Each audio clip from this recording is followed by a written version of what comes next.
A'udzu billahi min syururi anfusina wa min sayyiati a'malina. May yahdihillahu fala mudilla lahu wa may yudlil fala hadiya lahu.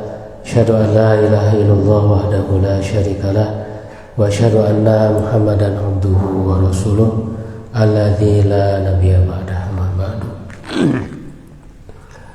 Para bapak ibu sekalian, kita bersyukur pada Allah Subhanahu wa taala di sore hari ini bisa dipertemukan di masjid ini, dan juga saya bersyukur bisa hadir di tengah-tengah para bapak ibu sekalian untuk kembali ya sama-sama kita terus ya mempelajari ilmu-ilmu yang penting untuk kita semua. Terlebih di bulan Ramadan, ini adalah saat yang istimewa ya untuk kita isi dengan amal-amal kebaikan. Di antaranya adalah menuntut ilmu, dan yang akan kita bahas ini adalah berkenaan dengan akidah, di mana ini adalah ilmu yang paling penting. Ilmu Islam paling penting itu masalah akidah. Jadi orang yang melakukan amal soleh tanpa dilandasi dengan akidah yang benar, amalannya bisa rusak, bisa tidak diterima oleh Allah Subhanahu wa taala. Jadi ini saat yang tepat insya Allah untuk kembali memahami ya akidah Islam yang kemudian disebut dengan akidah Ahlussunnah.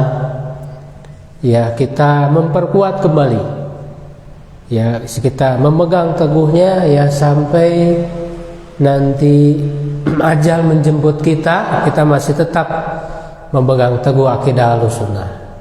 Ya, karena memang nanti kita harus mewaspadai ada penyimpangan akidah.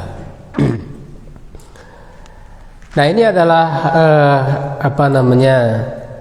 karya sederhana ya, usaha saya di dalam menghimpunkan ilmu para ulama ya yang mungkin masih tercecer ya di dalam berbagai kitabnya, yang perlu dihadirkan dengan cukup ringkas, sebetulnya tidak terlalu panjang ya, tetapi cukup untuk bisa memahami dan menguasai ya poin-poin akidah Ahlussunnah. Nah, saya membahasnya ini mengambil salah satu kitab ya, atau lebih tepatnya disebut matan. Ya, jadi matan itu artinya kitab yang ringkas, sangat ringkas, berisi poin-poin, itu disebut matan. Ya, bukan mantan ya, tapi matan. Bisa salah nyebut gitu. Ya, jadi matan itu maksudnya adalah poin-poin ringkas yang ditulis oleh para ulama. Ya, ini ditulis oleh salah seorang ulama besar ya yang bernama Ibnu Abi Zaid Al-Qayrawani. Ya, jadi cara nyebutnya Al-Qayrawani ya tadi. Jadi ya, ini dinisbatkan ke sebuah kota yang ada di mana? Ya, di Damaskus ya kalau tidak salah ya, Al-Qayrawan ya. Beliau wafat tahun 386 Hijriah. Ya. Artinya abad keempat. Ini kan cukup lama masanya. Ya, cukup lama masanya, ini berarti kan dekat kepada generasi ya tabi'ut tabi'in ya. Itu karena nanti kita akan mengenal generasi awal Islam yang disebut dengan salaf ya, salafus sholih. Salafus sholih itu 3 generasi awal Islam, yaitu para sahabat yang bertemu dengan Rasulullah SAW. Lalu generasi berikutnya adalah tabi'in yang bertemu dengan para sahabat tapi tidak bertemu dengan Nabi. Ya, yang ketiga, generasi yang ketiga yaitu tabi'ut tabi'in, pengikut para tabi'in, mereka bertemu dengan tabi'in. Ya, tapi tidak bertemu dengan para sahabat. Ya, jadi Al-Qayrawani ini dekat dengan masa tabi'ut tabi'in, walaupun belum tidak termasuk tabi'ut tabi'in ya. Dia adalah ulama yang cukup awal. Ya, yang cukup awal, di mana beliau menghimpunkan pokok-pokok akidah Ahlus Sunnah yang harus menjadi pegangan setiap muslim. Ya, makanya di sini dinamakan syarah ya. Syarah itu ya artinya penjelasan. Ya, bukan nama perempuan ya, Sarah. Jadi artinya syarah itu penjelasan terhadap matan. Ya, poin-poin ringkas akidah Al-Qayrawani. Jadi disebut akidah Al-Qayrawani maksudnya akidah yang ditulis oleh Imam Al-Qayrawani. Jadi dinisbatkan ke penulisnya. Tapi isinya maksudnya akidah Ahlus Sunnah ya. Nah, kita mulai dari pertanyaan siapakah Ahlus Sunnah. Nah, ini penting. Ya, dan istilah Ahlus Sunnah ini juga kenapa bisa muncul? Ya, kenapa bisa muncul? Tentu Rasulullah SAW tidak secara langsung menyebut Ahlus Sunnah gitu. Ya, menyebut suatu kelompok. Ya, tetapi kemudian ya muncul ini kan berikutnya ya. Ketika memang diperlukan untuk apa? Ya, kenapa diperlukan istilah Ahlus Sunnah ya? Untuk membedakan dengan kemudian orang-orang yang menyimpang dari akidah. Ya, yang mereka itu disebut melakukan kebid'ahan. Karena bid'ah itu lawannya sunnah. Nah, jadi disebut Ahlus Sunnah itu untuk membedakan orang-orang yang melakukan kebid'ahan. Jadi hal-hal yang diada-adakan khususnya dalam masalah akidah, karena bid'ah itu kan ada dalam dua wilayah ya. Yang pertama wilayah akidah, yang kedua wilayah ibadah, amalan. Nah, jadi dalam hal akidah ini nanti muncul banyak penyimpangan-penyimpangan. Ya, nah untuk membedakan dengan kelompok yang menyimpang itu disebutlah Ahlus Sunnah.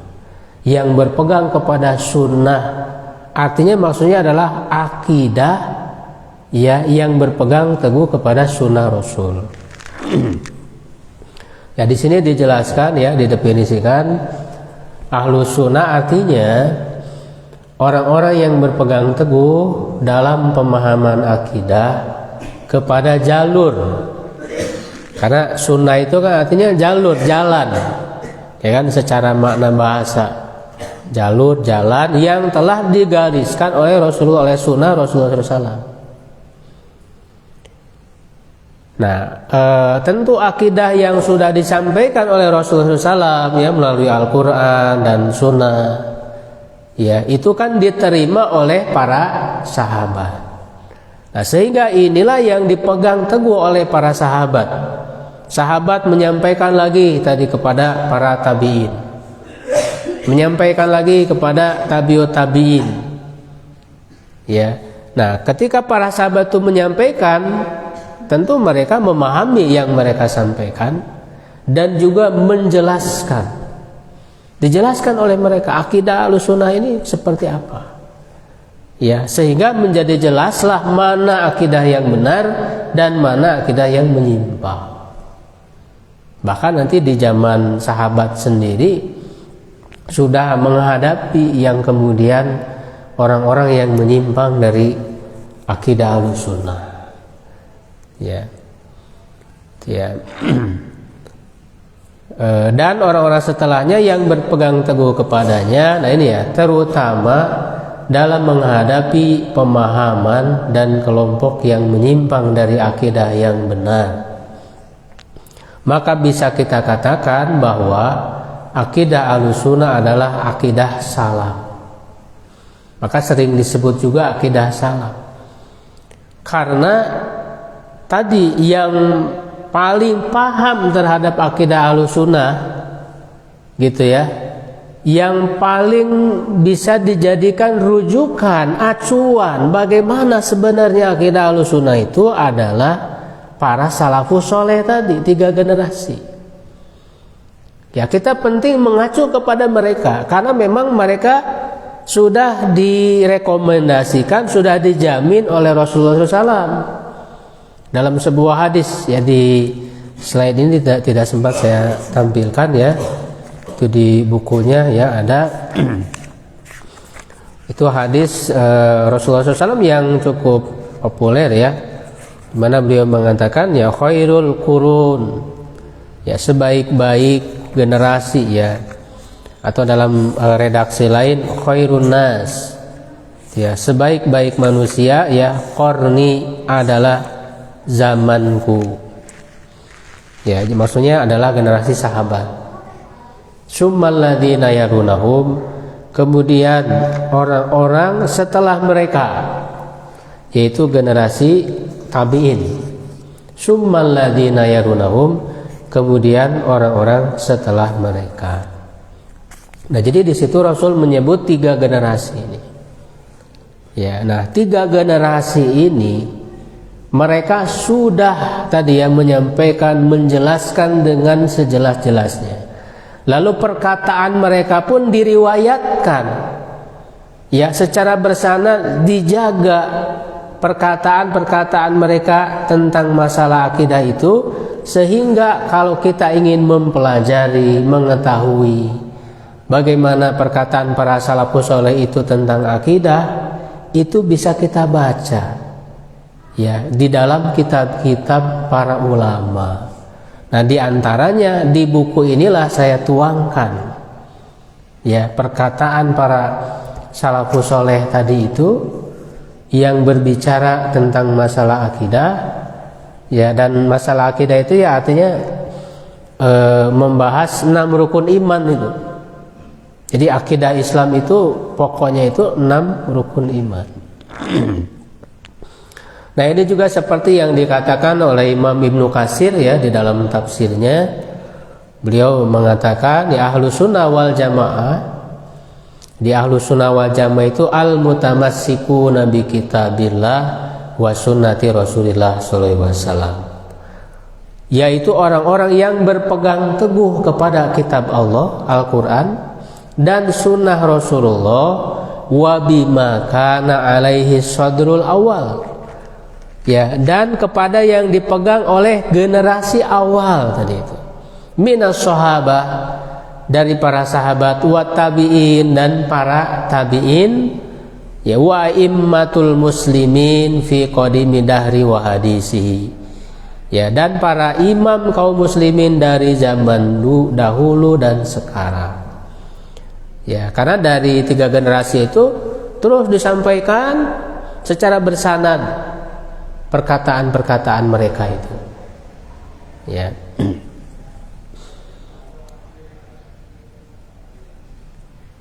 Nah, karena memang di dalam sebuah hadis juga Rasulullah SAW sudah berpesan, ya sudah memerintahkan untuk berpegang teguh kepada sunnah dan menjauhi, ini salah nulis ya, menjauhi bid'ah.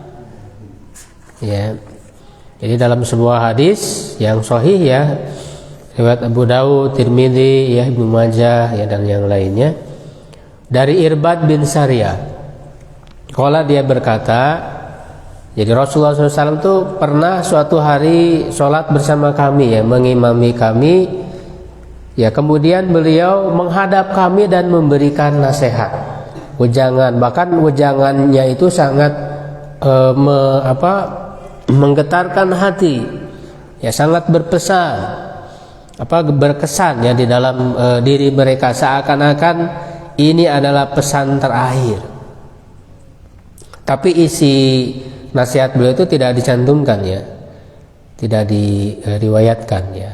Tetapi setelah selesai Rasul itu menyampaikan nasihatnya, kemudian para sahabat itu kan meminta nasihat lagi ya secara khusus. Ya, lalu apa yang Rasul wasiatkan? Usikum bitaqwallah wa sam'i wa tha'ah. Aku berwasiat kepada kalian untuk bertakwa kepada Allah, mendengar dan taat. Ya, walaupun dipimpin oleh seorang hamba sahaya. Ya, ini adalah perintah untuk tetap bersama dengan jamaah kaum muslimin. Ya, yang dipimpin oleh seorang pemimpin yang masih menjalankan ajaran Islam. Jadi kamu harus taat walaupun pemimpin itu seorang budak gitu ya. Nah, lalu Rasul mengingatkan, fa innahu man ya'ish minkum, sesungguhnya orang yang hidup di antara kalian ba'di setelahku. Nah, ini Rasul sudah memberikan pemberitahuan, peringatan bahwa nanti setelah zamanku fasaya rohtilafan kasiro, akan melihat banyak perselisihan. Artinya banyak orang-orang yang menyimpang dari akidah itu. Jadi sudah dikasih tahu oleh Rasulullah SAW. Lalu apa pesan Rasulullah ketika menghadapi berbagai perselisihan dan penyimpangan itu? Fa'alaikum bisunnati, hendaklah kalian berpegang teguh kepada sunnahku, wa sunnatil khulafa'ir rasyidin, dan sunnah para khulafa rasyidin, para sahabat ya di 4 kekhalifahan. Tamasaku biha wa adu 'alaiha bin nawadij, berpegang teguhlah ia dan gigitlah ya dengan gigi geraham. Lalu Rasul memperingatkan tentang masalah kebid'ahan, wa iyyakum wa muhdatsatil umur, berhati-hatilah dari perkara yang diada-adakan. Fa inna kulla muhdatsatin bid'ah, sesungguhnya setiap yang diada-adakan adalah bid'ah. Wa kulla bid'atin dhalalah, dan setiap bid'ah adalah sesat. Kira-kira apa yang disampaikan oleh Rasul terjadi apa tidak? Terjadi. Bahkan di zaman Rasul itu sudah ada bibit-bibit kesesatannya. Ya, salah satunya adalah yang disebut dengan Dzulhuwaisirah. Ya, dia berasal dari kabilah Yamamah ya, kalau tidak salah. Ketika Rasul membagikan sodako, ya dia datang dan tiba-tiba berkata secara tidak sopan kepada Nabi, mengatakan i'dil, berbuat adillah kamu. Jadi nyuruh ke Rasul agar supaya adil. Lalu kata Rasulullah, wailaka, celakalah kamu, kalau aku tidak berbuat adil, lalu siapa lagi yang bisa berbuat adil? Sampai Umar ketika melihat itu marah, melihat orang itu dan meminta izin untuk memenggal kepalanya. Iya, tapi oleh Rasul ditahan, jangan, biarkan, karena di belakang dia ada orang-orang kelompok. Iya, bahkan nanti kelompok ini dari segi pelaksanaan ibadah itu hebat. Kata Rasulullah, kalau kamu membandingkan sholat kalian dibanding sholat mereka, kalian akan merasa kecil ibadah kalian dibanding mereka, saum mereka, ya kan? Tetapi kata Rasulullah, mereka membaca Quran, bahkan mereka juga menghafal Quran, tetapi bacaan Quran mereka, kata Rasulullah, yujawizu taraqiyahum, tidak melewati kerongkongan mereka. Ya, tidak melewati kerongkongan, jadi sebatas di mulut, tidak masuk ke dalam hati, tidak menyinari pikirannya. Ya, bahkan kata Rasulullah, yamruquna minad-din kama yamruqu sahmu minar rumiyah. Mereka itu keluar dari Islam, dari agama, seperti halnya melesatnya anak panah dari busurnya. Ya, jadi ketika kita memanah gitu ya, anak panah itu kan melesat dari busurnya jauh. Nah, ibaratnya seperti itu, mereka keluar dari Islam, jauh dari Islam. Ya, ini adalah yang disebut dengan kemudian kelompok Khawarij. Itu diantara salah satu kelompok yang ahli bid'ah yang menyimpang dari akidah. Salah satu penyimpangan. Nah, nanti kita akan bahas apa penyimpangan Khawarij ya, tentu secara ringkas ya. Nah, berikutnya, pokok-pokok akidah Ahlussunnah ini ya telah ditulis sejak era awal oleh para ulama dari masa ke masa. Nah, jadi akidah para salafus soleh tadi yang menjadi rujukan atau representasi dari akidah Ahlussunnah itu sudah dituliskan oleh para ulama, baik yang ringkas yaitu matan-matan ini ataupun yang panjang lebar. Menjelaskan di situ ada dalil-dalilnya, argumentasi termasuk bantahan-bantahan terhadap kelompok-kelompok yang menyimpang. Itu sudah banyak buku-buku ya, kitab itu ya. Misalnya yang paling awal yang menulis poin-poinnya akidah ini Imam Al-Auza'i misalnya. Beliau wafat tahun 157 Hijriah. Lalu Sufyan As-Sauri ya, Abdullah bin Mubarak, Sufyan bin Uyainah, Muhammad bin Idris Asy-Syafi'i. Ini Imam Syafi'i yang kita kenal. Beliau juga selain ahli fikih menulis juga tentang masalah akidah ya, dan yang ditulis oleh para ulama ini semuanya seragam. Ya, semuanya sama. Nah, sehingga kalau kita membaca satu matan ini saja sudah mewakili apa yang sudah disampaikan oleh mereka. Ya, dan matan akidah Al-Qayrawani ini cukup lengkap, mencakup 6 rukun iman. Nah, inilah yang menjadi alasan kenapa saya memilih matan ini, karena cukup lengkap ya pembahasannya. Karena di matan yang lain kadang tidak semua gitu, hanya membahas tentang iman kepada Allah saja, kepada takdir misalnya. Lalu yang lainnya tidak terbahas. Nah, kalau di Al-Qayrawani ini lengkap pembahasannya. Nah, seperti misalnya salah satu kitab yang menghimpun kumpulan akidah dan risalah Ahlussunnah itu adalah kitab ini ya, Al-Jami ya. Di sini dihimpun akidah yang ditulis oleh para ulama sejak era awal tadi itu. Nah, jadi matan akidah Al-Qayrawani ini berisi poin-poin pokok akidah Ahlussunnah yang mencakup 6 rukun iman. Nah, lalu dijelaskan dalam buku ini dengan penjelasan yang cukup lengkap berdasarkan dalil-dalil yang sahih dan penjelasan para ulama yang muktabar atau diakui. Itu ya. Nah, jadi pokok akidah itu tadi ya 6 rukun iman, sebagaimana dalam hadis yang sudah kita kenal ya, malaikat Jibril yang bertanya tentang iman lalu dijawab oleh Rasul dengan 6 rukunnya. Itu iman kepada Allah, kepada para malaikat, kitab-kitab Allah, rasul-rasulnya ya, hari akhir, dan yang keenam takdir baik dan buruk. Itu 6 rukun iman itu yang harus kita pegang teguh dan kita pahami.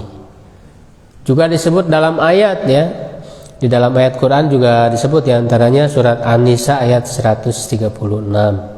Cuman di ayat ini hanya 5 disebut ya, iman kepada Allah, malaikat, kitab, rasul, hari akhir. Nah, tentang takdirnya ya di ayat lain. Misalnya di surat Al-Qamar ayat 49, inna kulla syai'in khalaqnahu biqadar.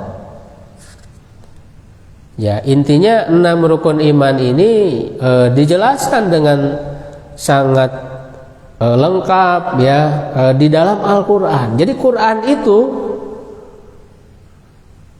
pembahasan paling besarnya adalah akidah, dan semuanya menjelaskan tentang 6 rukun iman ini. Gitu ya. Nah, tetapi tentu dalam kitab ini poin-poin intinya dengan membaca ini insya Allah kita paham ya apa saja yang perlu kita imani berkaitan dengan 6 rukun iman ya. Kalau untuk menguasai seluruh Al-Quran kan lama ya. Ya belum ngerti bahasanya, dibaca dulu. Kadang baca terjemahnya juga belum tentu paham, harus buka dulu tafsir yang lama. Nah, sehingga diambil intisarinya gitu ya. Nah, kita mulai ya, yang pertama dari iman kepada Allah. Tapi ini di dalam matanya tidak sesuai urutan ya. Kan urutannya iman kepada Allah, malaikat, kitab-kitab ya Rasul. Tetapi setelah iman kepada Allah itu dibahas iman kepada takdir yang langsung yang keenam. Kenapa urutannya seperti itu? Karena memang sesuai dengan kebutuhan untuk menjawab permasalahan yang terjadi. Ya, karena munculnya banyak penyimpangan dalam akidah itu, yang pertama tentang masalah iman kepada Allah, yang kedua tentang masalah takdir. Ya, jadi bahkan penyimpangan dalam iman kepada takdir itu cukup awal munculnya. Bahkan dihadapi oleh para sahabat.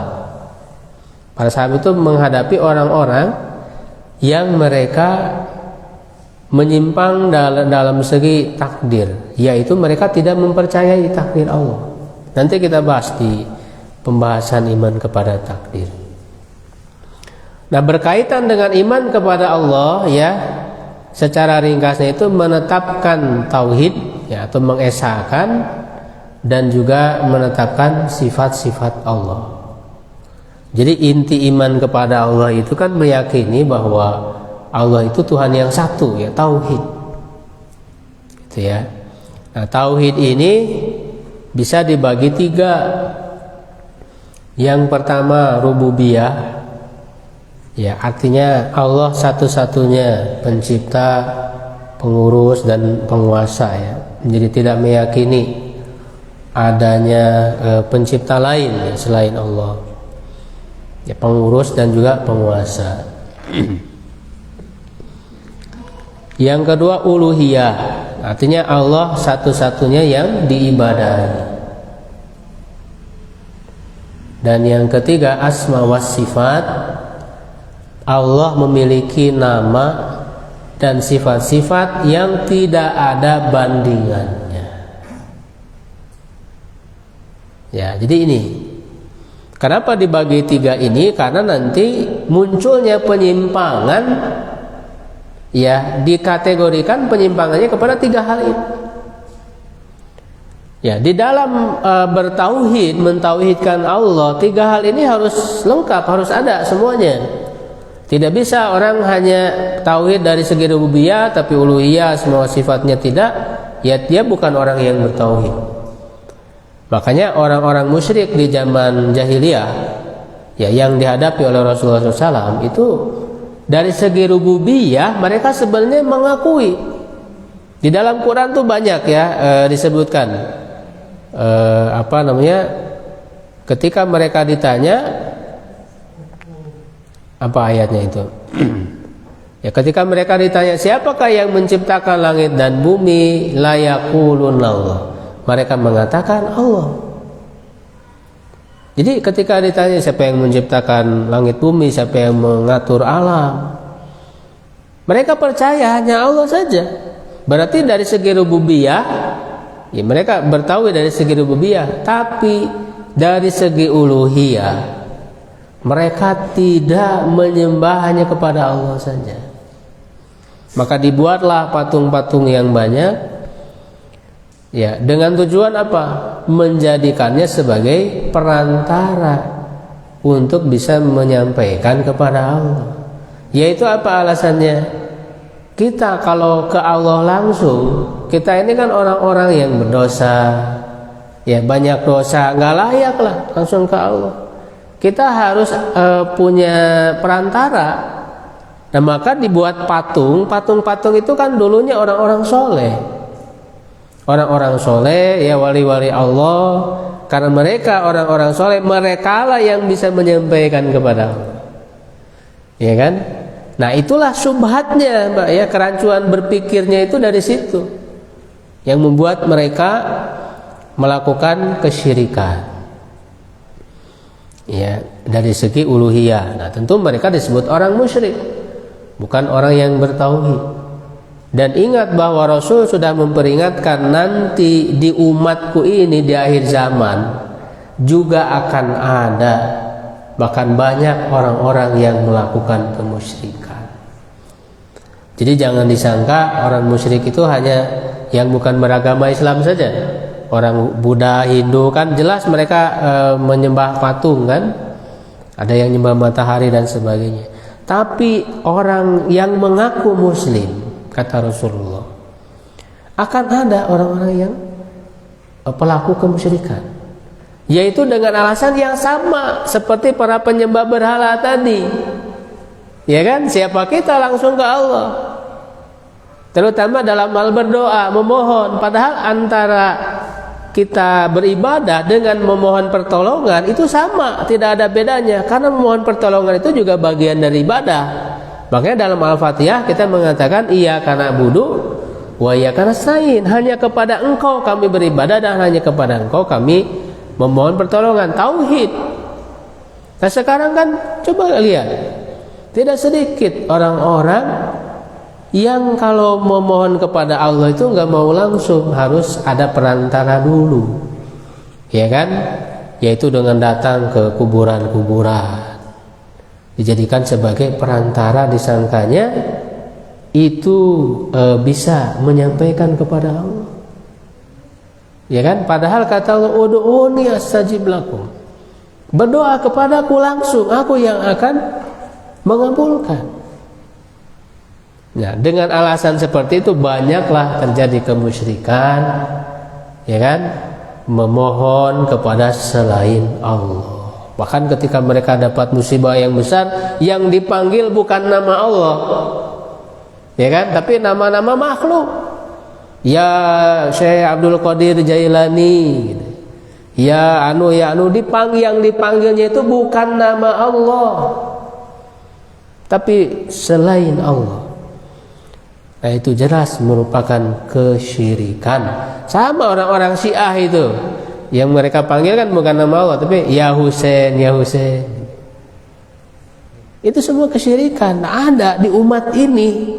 Ini bukan permasalahan zaman dulu jahiliyah, tapi permasalahan kita yang sekarang kita hadapi. Kalau kita tidak belajar, ini berbahaya. Ya bisa rusak akidah kita, terpengaruh oleh yang lain, karena mereka melakukan itu punya alasan-alasan yang seakan-akan benar. Karena setan itu menggoda manusia itu kan pakai logika juga, cuma logikanya logika yang keliru. Itulah yang disebut di dalam Al-Quran bahwa setiap nabi diutus, kata Allah, itu ada setan-setan dari golongan jin dan manusia, yuhi ba'duhum li ba'din zuhrufal qawli gurura. Yang satu sama lain ya yuhi, mewahyukan, artinya menyampaikan, mengilhamkan, zuhrufal qaul, kata-kata yang indah. Jadi ada kata-kata indah gurura untuk menipu tadi dengan alasan seakan-akan benar, gitu ya. Nah, kalau kita ngaji, memperdalam ilmu agama, khususnya masalah akidah, insya Allah kita tidak akan terpengaruh oleh zuhrufal qaul tadi, ya, dari para setan, baik dari jin dan manusia, dan juga asma wa sifatnya tadi. Nah dari sinilah muncul berbagai macam penyimpangan, ya.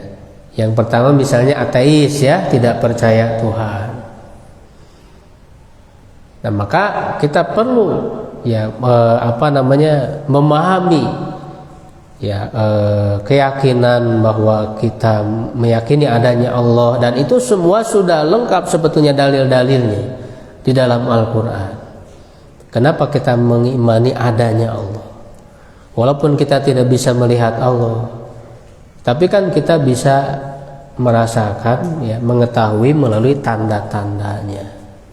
Itu tentang rububiyah, ya. Kemudian muncul orang musyrik tadi, ya, yang menyekutukan Allah.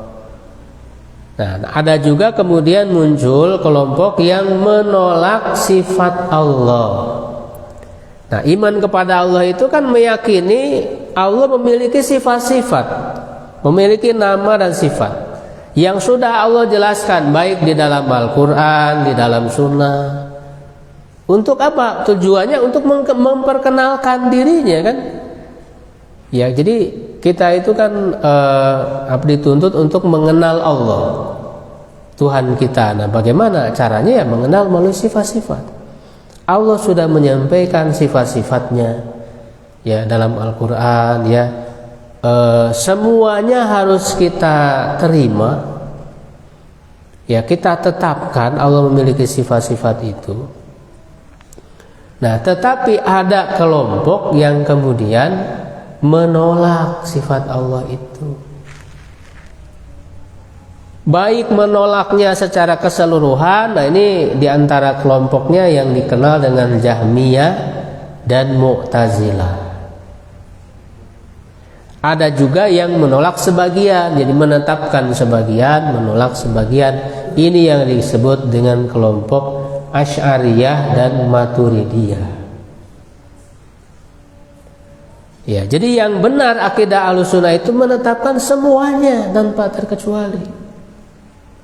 Nah, pertanyaannya, kenapa kok mereka menolak sifat Allah? Ya, muncullah syubhat tadi ya, kerancuan berpikir.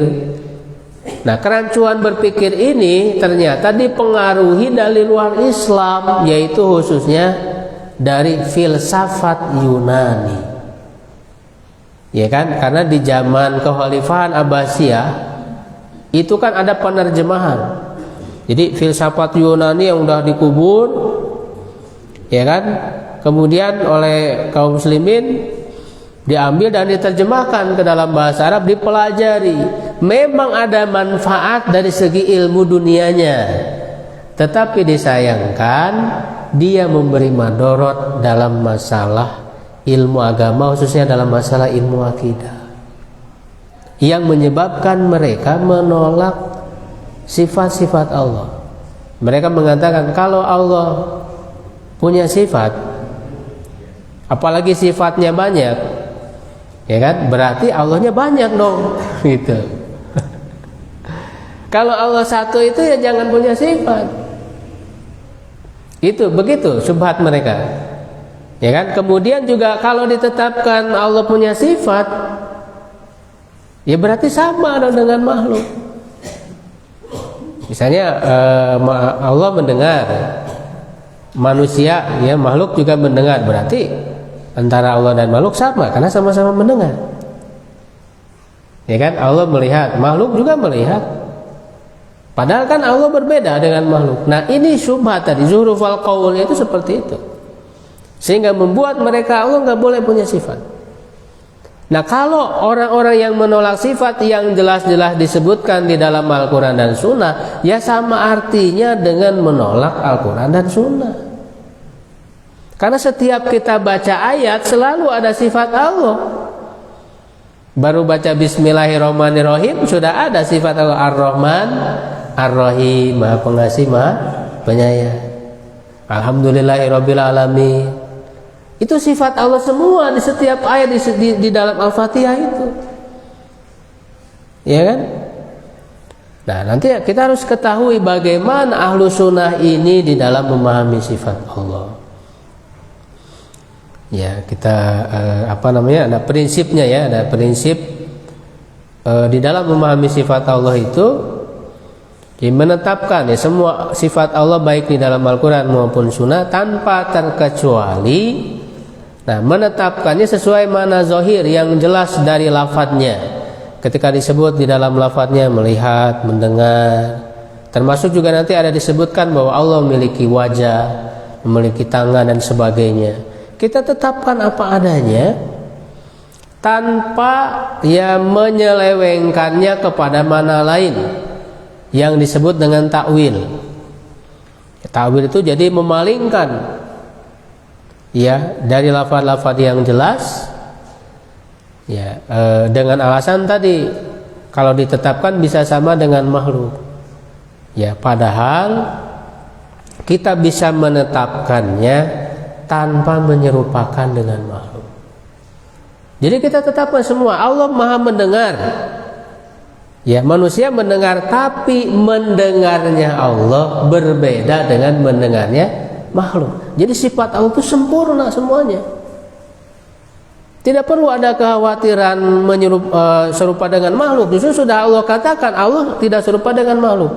Walam yakul lahu kufuwan ahad. Laisa kamitslihi syai'un. Allah Maha melihat, manusia melihat, tapi melihatnya Allah berbeda dengan melihat semuanya.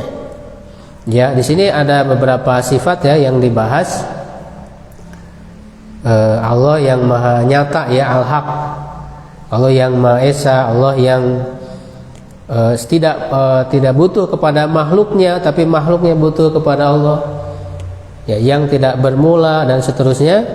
Nah, termasuk juga Allah bersemayam di atas arsy, istawa alal arsy. Nah, ini kadang-kadang banyak ditolak juga.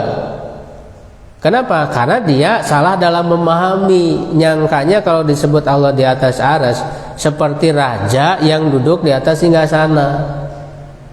Kalau singgasananya diambil, jadi jatuh. Nah, itu kan adalah salah di dalam memahami. Ya, salah dalam menggambarkan, bahkan menggambarkan sendiri nggak boleh. Maka prinsipnya tidak boleh menggambarkan, memikirkan bagaimananya. Ya, jadi ketika disebut Allah di atas arsy, di sini dijelaskan ya di dalam buku ini. Ya, insya Allah dengan penjelasan yang cukup bahwa kenapa sih disebut di atas arsy? Karena arsy itu adalah makhluk yang paling tinggi, makhluk yang paling atas. Jadi tidak ada lagi di atas arsy itu, tidak ada makhluk lagi. Nah, ketika tidak ada makhluk lagi, artinya dia batas makhluk. Nah, setelah batas makhluk ini tidak ada lagi ya selain Allah. Allah itu di atas makhluk. Bukan berarti Allah butuh kepada arsy, tidak. Allah tidak butuh kepada arsy, karena kan arsy itu diciptakan oleh Allah.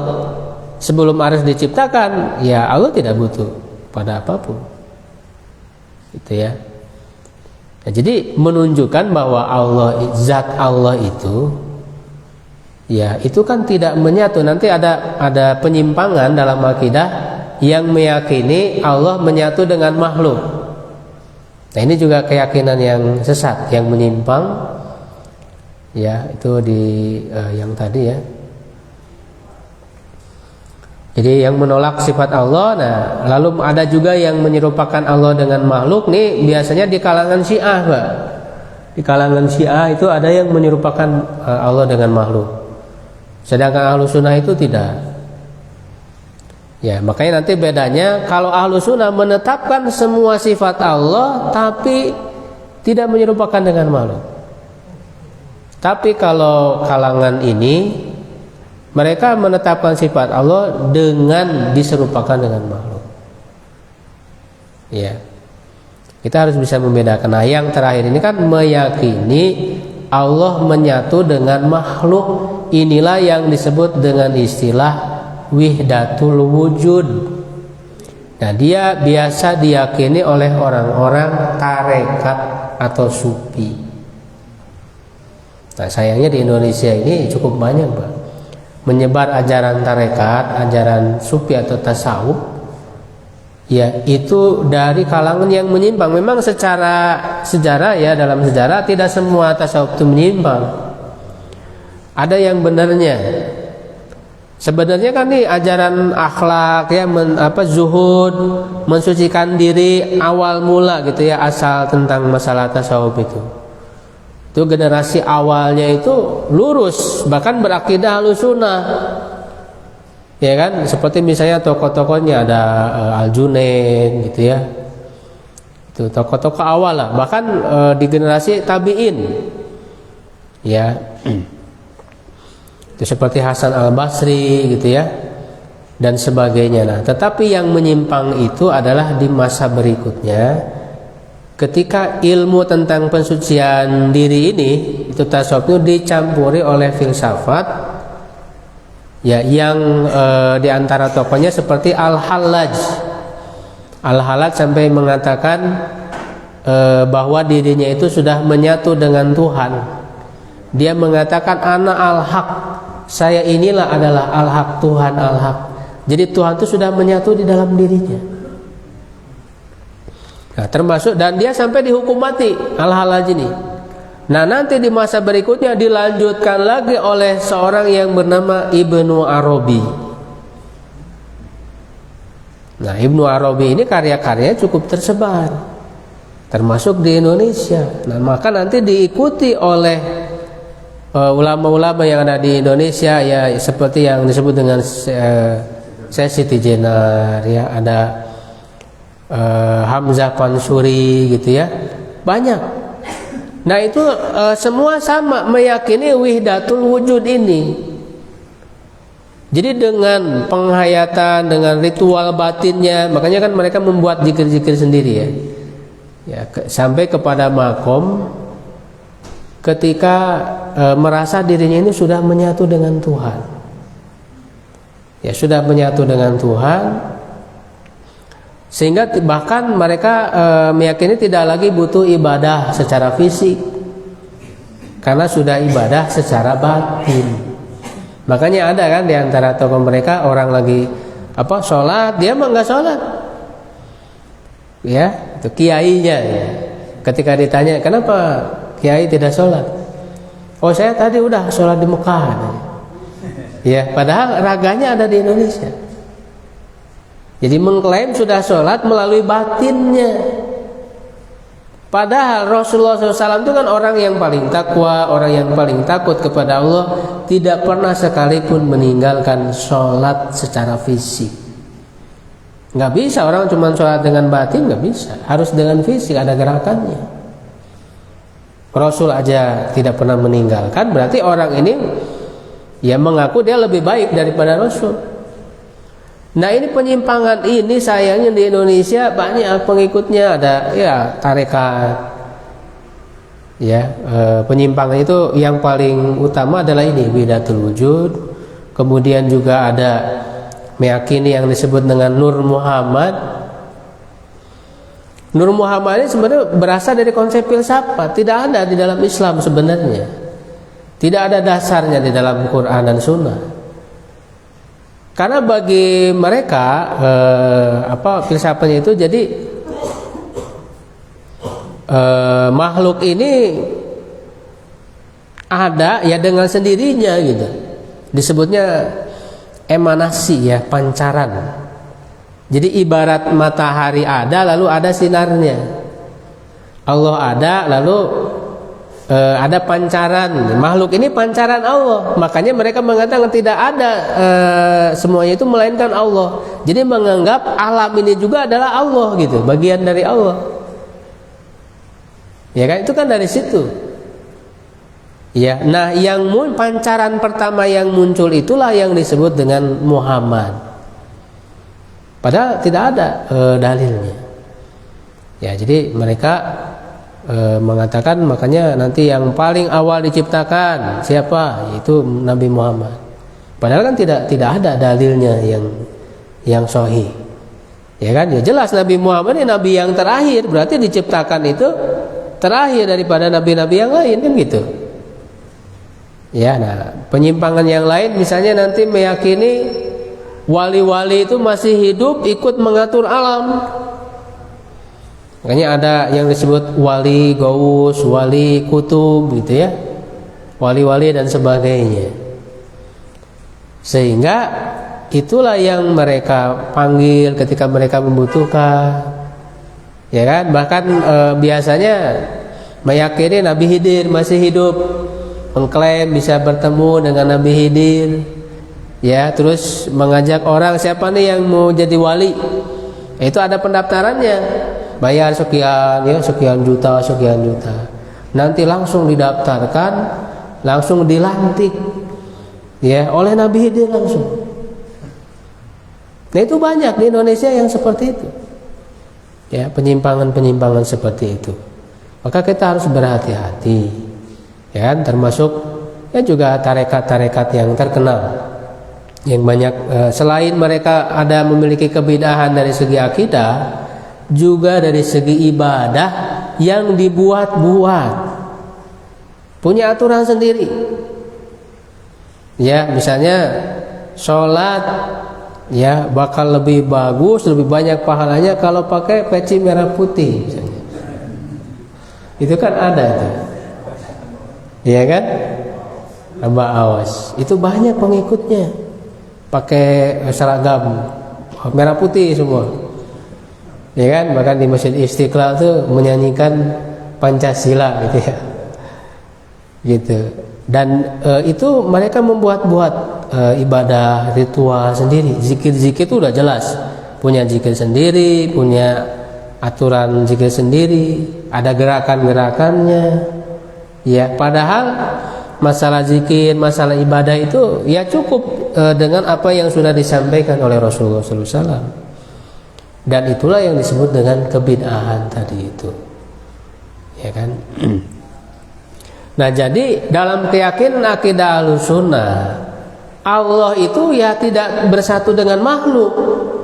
Zat Allah itu. Ya kan?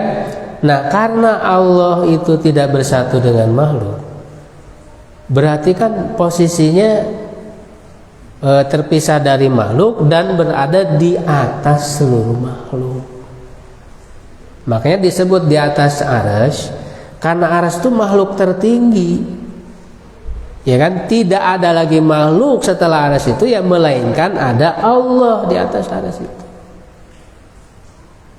Tapi walaupun Allah itu di atas arsy, tidak juga dikatakan jauh, karena Allah itu maha dekat. Kenapa? Karena tidak ada yang tersembunyi dari Allah. Inilah yang di dalam matan ini dijelaskan bahwa Allah itu fauqa arsyil majid bidatihi, ya kan, wa huwa fi kulli makanin bi ilmihi. Allah itu di atas arsy maha tinggi, tapi juga Allah itu ya maha dekat di setiap tempat dengan ilmunya. Tidak ada yang tersembunyi dari Allah itu, sehingga disebutlah Allah itu dekat. Ya, bahkan yang di dalam hati itu ya didengar oleh Allah. Ya, jadi bukan berarti bahwa zat Allah itu menyatu ya dengan makhluk, tidak. Nah, itulah makna dari Allah itu berada di atas arsy, ya, tinggi di atas seluruh makhluknya. Inilah akidah Ahlussunnah yang harus dipegang teguh. Karena kemudian tadi ya muncul kelompok-kelompok yang menolak. Ya kan? Nah, sayangnya di Indonesia ini cukup banyak yang tidak mau menetapkan. Ya, karena disangkanya oh kalau begitu Allah bertempat gitu ya. Allah butuh kepada tempat, padahal tadi ketika disebut di atas arsy bukan berarti butuh kepada arsy. Itu hanya menunjukkan keberadaan Allah. Nah, orang-orang yang menolak itu kan ketika ditanya di mana Allah, mereka bingung jawabnya. Padahal Quran itu sudah memberi jawaban di mana Allah, di atas arsy. Ya, di atas seluruh makhluknya, itu adalah jawaban yang sudah diberitahukan oleh Allah dalam Al-Quran. Tapi mereka tidak mau itu menetapkan itu, sehingga mengambil jawaban yang lain dan jawaban yang membingungkan. Misalnya mereka mengatakan Allah ada tanpa tempat. Ya kan, ada tanpa tempat. Iya, tempat dalam arti makhluk itu memang tidak butuh. Tetapi kan keberadaan Allahnya harus dijelaskan. Sehingga ketika ditanya apakah Allah bersatu atau berpisah dengan makhluk, mereka mengatakan Allah tidak bersatu dan tidak berpisah dengan makhluk. Itu kan tidak masuk akal, Pak. Sesuatu yang ada itu kemungkinannya cuma dua, bersatu atau berpisah. Kalau dua-duanya tidak, ya berarti tidak ada. Ya, nah ini ada sebagian kelompok yang berpemahaman seperti itu. Ya kan? Padahal tadi ketika disebut di atas arsy itu bukan berarti Allah butuh tempat, bukan berarti Allah itu diliputi makhluk, karena sudah tidak ada lagi makhluk setelah arsy itu. Ya, karena kalau ditanya makhluk punya batas tidak? Pasti punya batas makhluk itu. Gitu ya. Nah, ini diantaranya yang harus kita waspadai ya, berkaitan dengan iman kepada Allah. Nah, berikutnya ya secara ringkas saja. Nah, ini sudah ya prinsip-prinsip ya, tadi sudah dijelaskan ya. Jangankan menyerupakan dengan makhluk, membayangkan saja tidak boleh.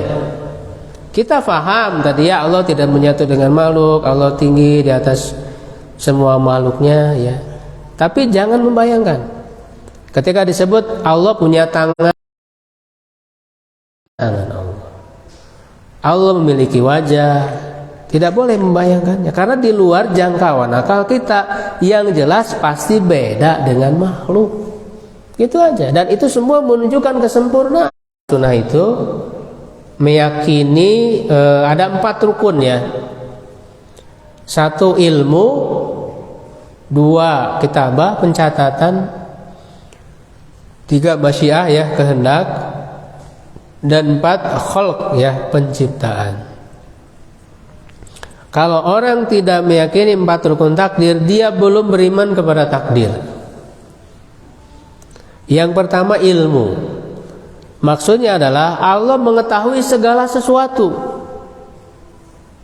baik yang sudah terjadi, yang sedang terjadi, dan akan terjadi, semuanya Allah ketahui.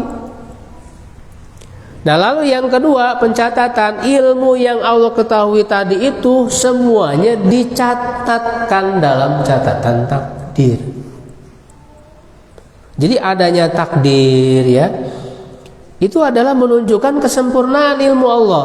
Karena kan setiap orang sudah dicatat ya takdirnya, bagaimana dia amalannya di dunia, apakah nanti ahli surga ahli neraka, kan sudah ada. Itu menunjukkan apa? Menunjukkan luasnya ilmu Allah. Allah sudah tahu.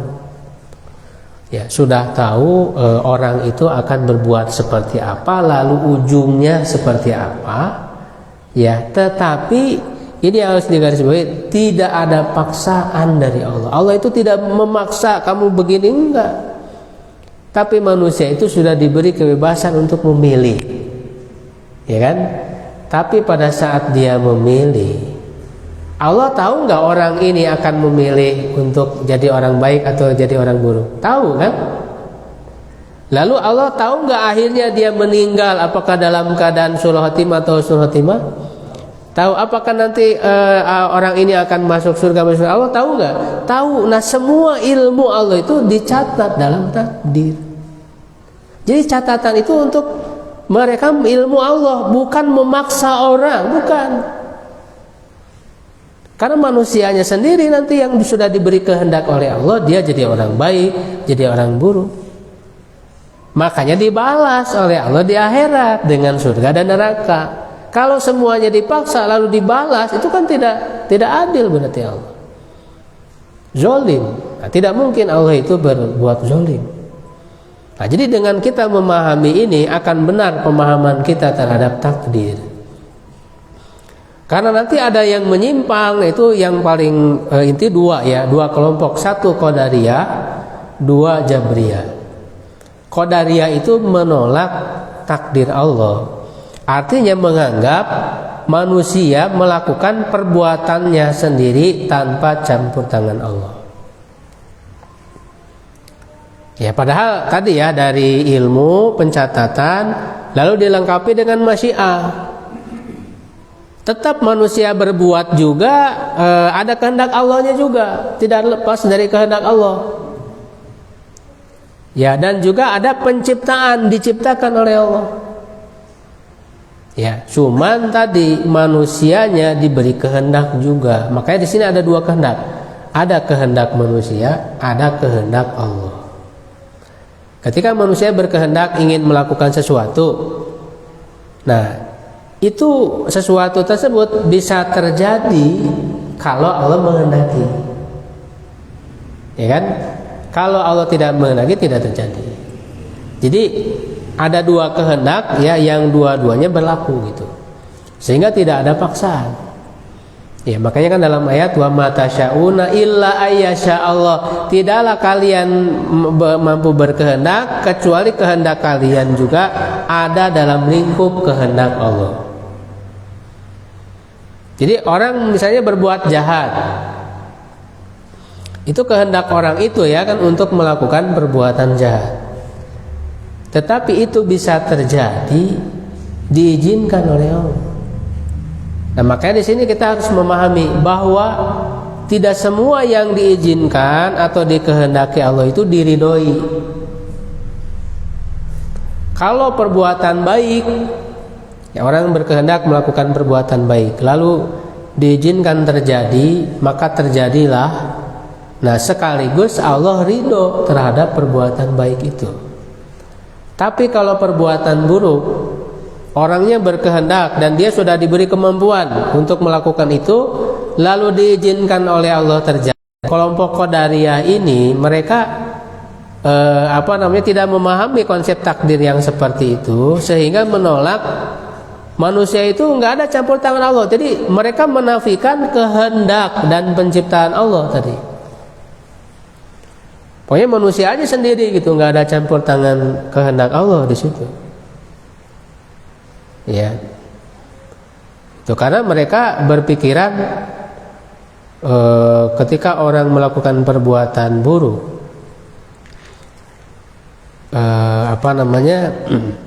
ya kenapa Allah mengizinkan gitu? Ya kenapa Allah mengizinkan suatu perbuatan buruk?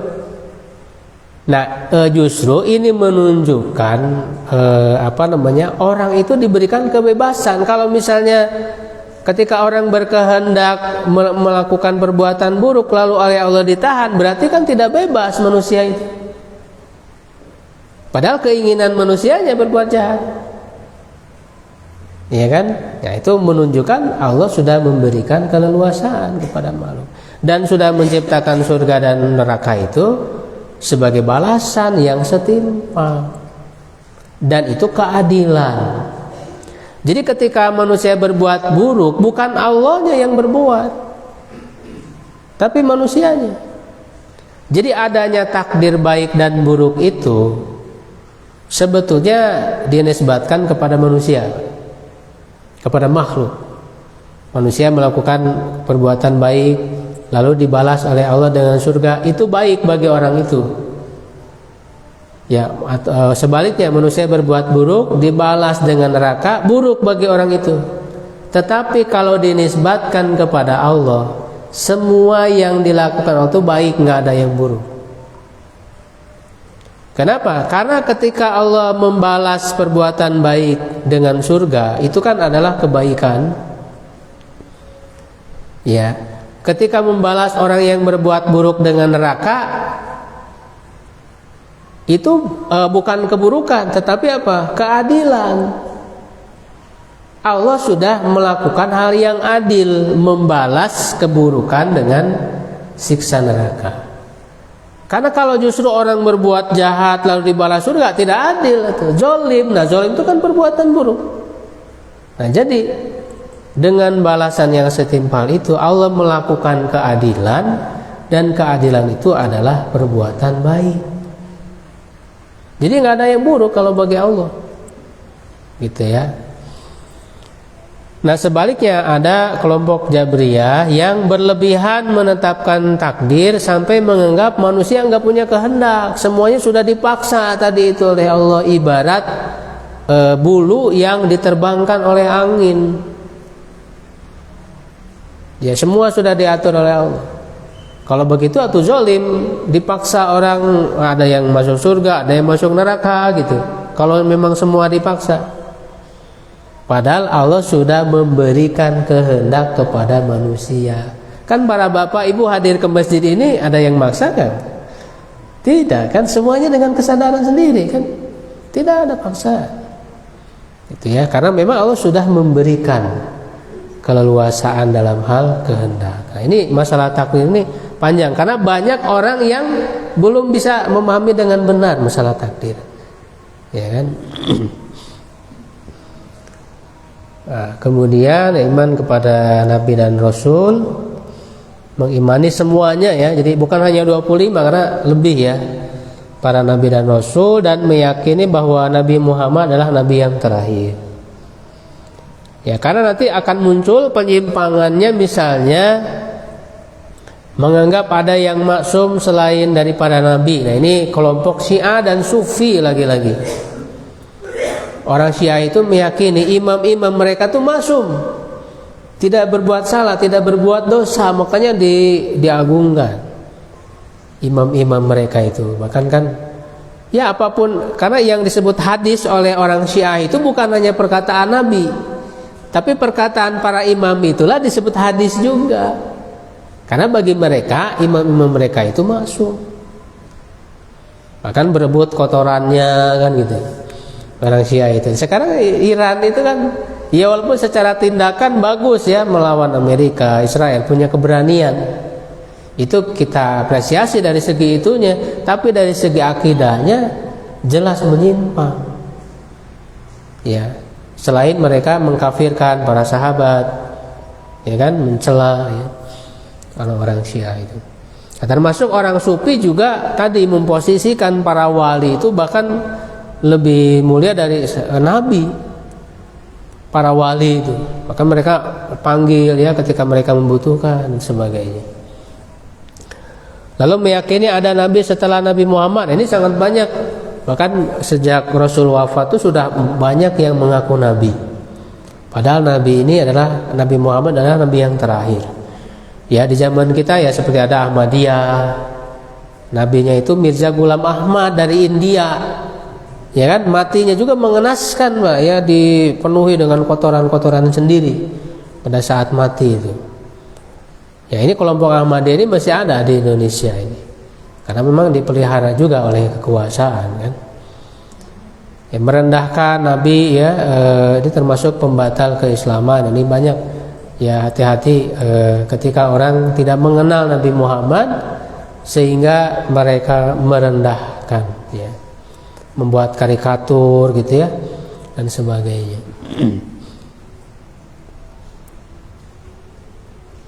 Ya, kepada kitab-kitab ini juga banyak muncul kelompok orang liberal ya yang meragukan keaslian Al-Qur'an. Ya, tidak percaya terhadap hal-hal yang gaib yang disampaikan. Ini orang-orang modern ya, orang-orang modern yang belajar sains dan sebagainya. Ya itu hati-hati, banyak yang tidak percaya hal-hal gaib. Padahal inti dari iman di dalam Islam itu alladzina yu'minuna bil ghaib. Kalau tidak percaya kepada hal yang gaib ya berarti tidak beriman. Ini orang-orang modern Pak ya, yang mengagungkan sains dan semuanya harus bisa diukur dengan penelitian secara eksperimen dan sebagainya. Ya, yang gaib nggak bisa kan diteliti ya secara indrawi gitu, secara eksperimen. Ya, kan tidak semua yang ada itu dibuktikan dengan alat tersebut. Banyak hal yang ada kita meyakini tapi tidak bisa dibuktikan oleh indera. Gitu ya, seperti misalnya otak kita yakin nggak otak kita ada? Yakin kan? Tapi pernah nggak kita melihat otak? Ya, akal gitu ya, melihat akal, bukan ini ya, bukan batoknya, tapi akalnya. Ya kan? Tidak pernah mendengarnya, tidak pernah merabanya. Apakah kemudian berkesimpulan tidak ada? Kan tidak. Ya. Jadi Allah itu ada dibuktikan dengan tanda-tandanya. Ya, ke orang Arab gunung saja ketika melihat di padang pasir ada jejak-jejak kaki unta, ya, mereka meyakini adanya unta yang lewat walaupun mereka tidak melihat unta secara langsung, tapi melihat jejaknya saja. Ya kan, adanya kotoran-kotoran, kata orang Arab gunung itu menunjukkan ada hewan-hewan itu yang lewat walaupun tidak melihatnya secara langsung. Nah, kita tidak bisa melihat Allah. Alam semesta ini semua adalah tanda, jejak-jejak ya kekuasaan Allah Subhanahu wa taala. Jadi secara akal itu bisa diterima, meyakini akan keberadaan Allah, termasuk hal-hal yang gaib tadi itu. Ya, karena ketika orang meninggal, ya itu kan dalam surat Qaf ya, fabasaruka minhu tahin gitu ya, fakashafna anka gitu aka fabasaruka minhu tahi, minhu apa namanya ya tahi dia. Jadi ketika orang meninggal itu akan disingkapkan oleh Allah hal-hal yang gaib, maka pandanganmu pada saat itu menjadi tajam. Waktu di dunia ini kita nggak bisa melihat hal gaib, ya kan? Melihat malaikat, melihat jin-jin gitu ya, setan, ya, apalagi surga dan neraka. Tapi pada saat orang meninggal itu disingkapkan pandangannya, ya, penutup dari pandangannya itu, sehingga pandangannya menjadi tajam. Malaikat bisa terlihat yang datang kepadanya membawanya, ya, baik itu malaikat yang bagus wajahnya bagi orang yang soleh, ataukah yang menyeramkan, itu terlihat jelas, ya kan? Hal-hal gaib terlihat. Nanti di waktu di kuburan, di alam kubur kan terlihat tempatnya di surga, di neraka, gitu ya, karena di dunia ini ujian. Dan Rasul sendiri sudah melihat, ya, secara langsung waktu beliau masih hidup surga dan neraka. Jadi sebenarnya hal gaib itu bisa dibuktikan secara indera, ya, tapi oleh orang tertentu, oleh Nabi dan Rasul, ya, atau oleh orang yang sudah meninggal. Kan nggak mungkin kita meninggal dulu, ya, supaya tahu bahwa yang gaib ini benar gitu. Ya, itu sudah percaya dengan yang namanya ilmu yakin. Lau ta'lamuna ilmal yakin. Ilmu yakin itu tadi meyakini dengan ilmu, dengan hati kita, tidak harus dengan mata kepala. Ya, baik, mungkin itu ya, ini secara ringkas saja. Iman kepada hari akhir ini mencakup banyak hal, dari mulai kematian sampai nanti perjalanan abadi, ya, menuju negeri akhirat. Ya, mungkin kalau hal yang lainnya bisa ditanyakan nanti, silakan. Wallahu a'lam bishawab.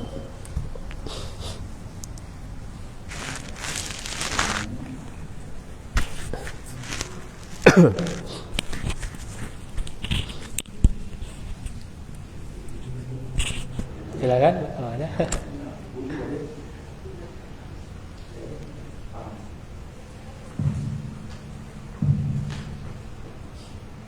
Bismillah.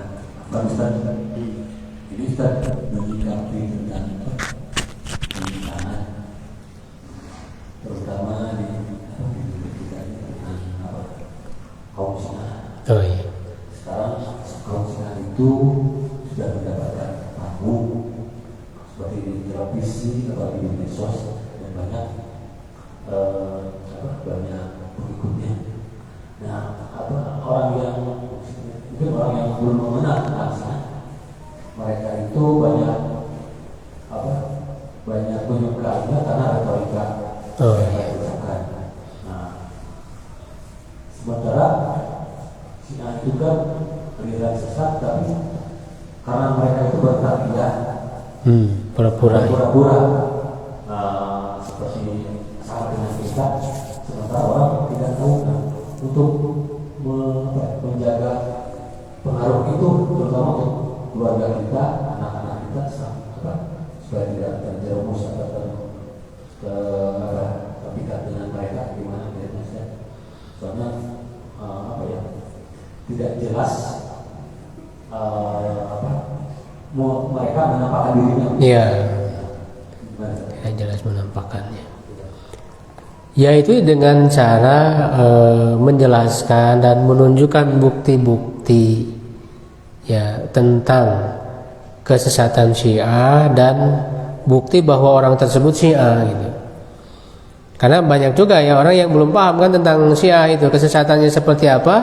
Nah, kita sampaikan melalui bukti-bukti yang jelas yang sudah ditulis oleh mereka sendiri, oleh kitab-kitab mereka sendiri.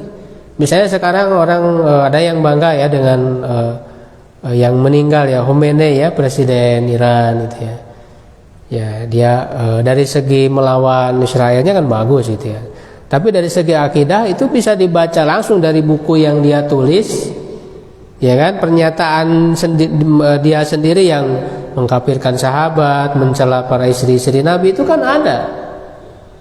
Nah, itu disampaikan bukti-bukti itu. Ya kan, termasuk bukti-bukti dalam banyak kitab-kitab Syiah yang menunjukkan kesesatan mereka, sehingga itu yang jadi rujukannya itu gitu. bukan dari perkataan mereka. Kalau perkataan secara langsung kan tadi taqiyah, berpura-pura gitu. Tapi kalau kita tunjukkan bukti-bukti dari buku-buku mereka sendiri gitu, yang mereka sembunyikan, karena kalau mereka sudah banyak, sudah kuat, baru nanti menampakkan aslinya. Ya kan, pasti mereka menampakkan aslinya ketika sudah kuat. Gitu. Kalau masih sedikit ya mereka akan berpura-pura. Nah, termasuk juga ada orang-orang yang memang terindikasi ya Syiah, ya tinggal dibuktikan saja, benar kan ada jejak digitalnya. Kayak misalnya yang terkenal itu kan Habib siapa? Ja'far ya. Ja'far apa namanya?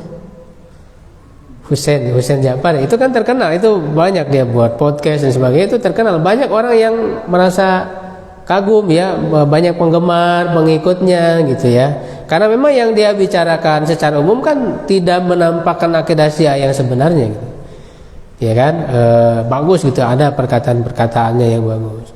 Nah, tetapi kita harus mewaspadai ya, dan kalau kita mau melacak ya jejak digital dia itu ada jelas. Dia belajar di sekolah Syiah di mana?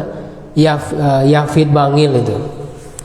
Jelas latar belakang pendidikannya juga belajar di sekolah Syiah. Lalu kemudian ada pernyataan-pernyataannya itu ada juga yang sudah mengumpulkan bukti-bukti pernyataan dia ya dari yang lalu-lalu gitu ya, menunjukkan akidah Syiah dia itu secara jelas. Nah, jadi kita tentu ya menyampaikan dengan bukti-bukti yang valid, yang jelas, supaya orang mewaspadai gitu ya. Ya, kalau misalnya yang dia dapatkan hal-hal yang baik ya dari perkataannya, ya bisa diambil hal-hal yang baik yang tidak bertentangan. Tetapi kan nanti di sela-sela itu kadang ada gitu ya. Nah, itu yang kadang tidak disadari, masuk secara perlahan. Ya, nah makanya kita perlu ya mengajarkan, mempelajari tentang kesesatan Syiah ini supaya orang bisa mewaspadainya ya. Wallahu a'lam bishawab. Mungkin kalau tidak ada lagi kita terima kasih atas perhatiannya dan